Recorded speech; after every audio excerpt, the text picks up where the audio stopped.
नमस्कार सांग माने जय माँ दुर्गा। आज आसीगली मु आउ गोटे जलखिया वीडियो नहीं। आज मु करी मुगर दोसा आउ देखंतु मु केमिति करूची। प्रथमे राति मुगटा को मु भिजेई नहीं थिली। ता देहरे अदा कंचा लंका लूण सोढ़ा दे ग्राइंडर करी नेली। ग्राइंडर हो गला परे आउ गोटे प्रेशर कुकर रे आलू टिके सिजेई आलू पूरा करी नेली जेमिति डोसा पाई आपण माने करंती। तापरे एटा को ग्राइंडर करी अलगा जो बैटर टा को मुग बैटर टा को अलगा रखी देथिली। तापरे आलू टा को कसा कसी करी पूराटा बनेई नेला परे तापरे मु गरम गोटे तावा बसई देली गैस रे।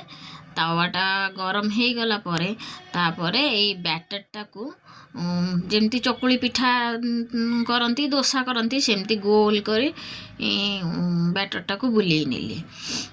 पिठा आकार करदेली। टिके ढाकुणी दे टिके समय छाड़ी देली। देखिली जेमती टिके हो गला तापरे पूरोटा को दे ता देहरे ये चापी देली। हो गला आलू परोटा मुग परोटा मुग पिठा सॉरी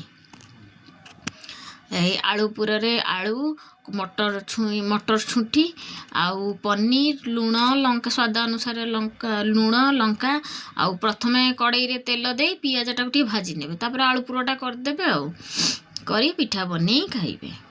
देखिबे हेल्दी भी अच्छी बढ़िया टेस्टी भी लागे। आउ मुग जो बा ग्राइंडर करिवे मुगर टिके चूड़ा हो धोईकी चूड़ा हो ना अटा टिके हो मु टिके चूड़ा टिके अटा टिके मांडिया सेटा मु आउ कैमरा भाभी ऑन हेजी हेइनी बोली मु जानी पारिनी। आपण चूड़ा नाले टिके अटा नले मांडिया दे देबे देकी गोळे करिवे पिठाटा भलो उठिबो नले चिपकी जिवो तावारे। देखंतु केमिति मु बनौछि।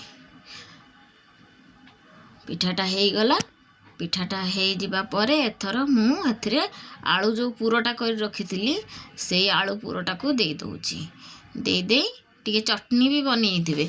चटनी धनिया पतर टिके दही कंचा लंका